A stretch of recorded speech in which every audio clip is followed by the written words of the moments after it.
Yohanan, chapitre 12. 6 jours avant la Pâque, Yehoshua donc arriva à Béthanie, où était Élasar, le mort, qu'il avait ressuscité d'entre les morts. On lui fit donc là un souper, et Martha servait. Et Élasar était un de ceux qui étaient à table avec lui. Alors Myriam, ayant pris une livre d'un baume de nard pur de grand prix, en oignit les pieds de Yehoshua et les essuya avec ses cheveux. Et la maison fut remplie de l'odeur du baume. Alors Yehuda Iscariote, fils de Shimon, l'un de ses disciples, celui qui devait le livrer, dit « Pourquoi ce baume n'a-t-il pas été vendu 300 deniers et donné aux pauvres ?» Or, il dit cela, non parce qu'il se souciait des pauvres, mais parce qu'il était voleur et que, tenant la bourse, il prenait ce qu'on y mettait. Alors Yehoshua lui dit « Laisse-la, elle l'a gardée pour le jour de ma sépulture, car vous aurez toujours des pauvres avec vous, mais vous ne m'aurez pas toujours. » Alors une grande foule des Juifs, ayant su qu'il était là, et ils vinrent, non seulement à cause de Yehoshua, mais aussi pour voir Élasar, qu'il avait ressuscité d'entre les morts. Mais les principaux prêtres résolurent de faire mourir aussi Élasar, parce que beaucoup de Juifs se retiraient d'eux à cause de lui et croyaient en Yehoshua.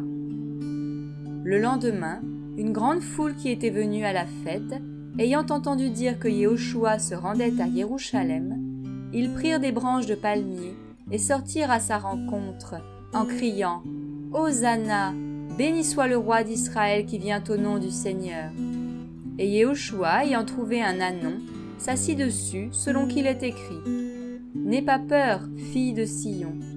Voici que ton roi vient, assis sur le petit d'une ânesse. » Or, ses disciples ne comprirent pas d'abord ces choses, mais, quand Yehoshua fut glorifié, ils se souvinrent alors qu'elles étaient écrites de lui et qu'elles avaient été accomplies à son égard. La foule qui était avec lui, quand il avait appelé Élasar hors du sépulcre et l'avait ressuscité d'entre les morts, rendait témoignage. C'est aussi pour cela que la foule allait au-devant de lui, parce qu'elle avait entendu dire qu'il avait produit ce signe. Les pharisiens donc disaient entre eux, « Vous ne voyez pas que vous ne gagnez rien ? Voici, le monde va après lui. » Or, il y avait quelques Grecs d'entre ceux qui étaient montés pour adorer pendant la fête, qui s'approchèrent de Philippos, qui était de Bethsaïda de Galilée, et le prièrent en disant, « Seigneur, nous désirons voir Yehoshua. » Philippos vient le dire à Andréas, et Andréas et Philippos le disent à Yehoshua. Et Yehoshua leur répondit en disant, « L'heure est venue pour que le Fils de l'homme soit glorifié. Amen, amen, je vous le dis, si le grain de blé qui est tombé en terre ne meurt, il reste seul. Mais s'il meurt, il porte beaucoup de fruits. Celui qui aime sa vie la perdra, et celui qui hait sa vie dans ce monde la gardera pour la vie éternelle. Si quelqu'un me sert, qu'il me suive, et là où je serai, là aussi sera mon serviteur. Et si quelqu'un me sert, mon Père l'honorera. Maintenant mon âme est troublée, et que dirai-je ? Père, délivre-moi de cette heure.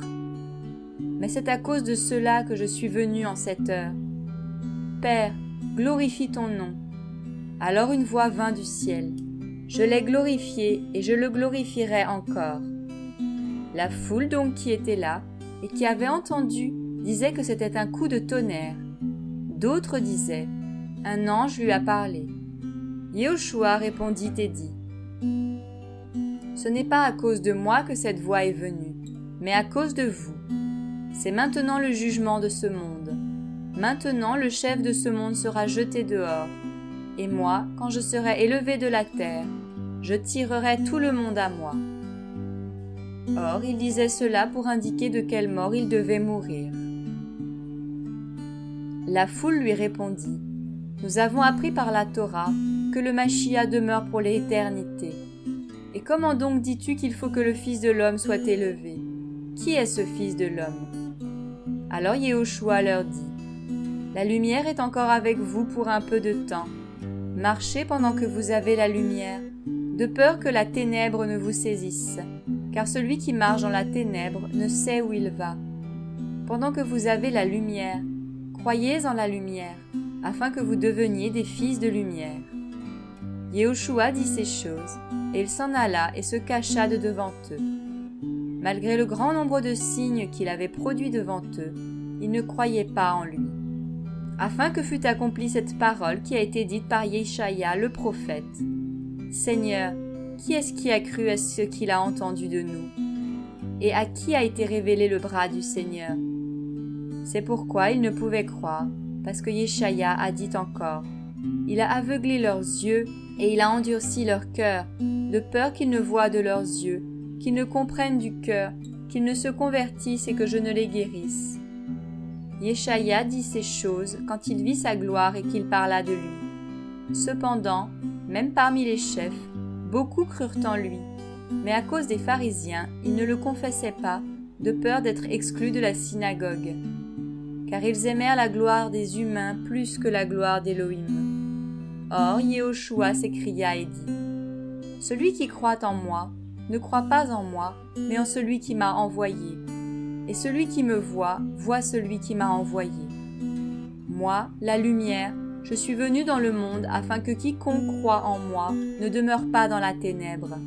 Et si quelqu'un entend mes paroles et ne les croit pas, je ne le juge pas, car je ne suis pas venu pour juger le monde, mais pour sauver le monde.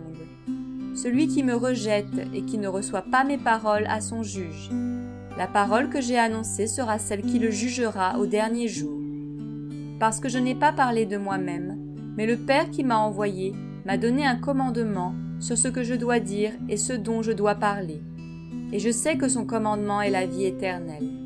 Quant aux choses dont je parle, j'en parle comme le Père me l'a dit.